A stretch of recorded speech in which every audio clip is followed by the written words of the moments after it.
మధురాతి మధురము రెండక్షరాల నామము మహిమాన్వితమైనది శ్రీరామనామం. మధురాతి మధురము రెండక్షరాల నామము మహిమాన్వితమైనది శ్రీరామనామం.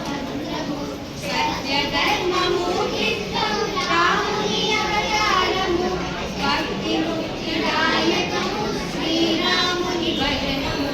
రామ రామ రామ ఎన్న రామ చింతనన్యము రామేణ సంపరమణ్యము రామ రామ రామ రామ రామ చింతనన్యము.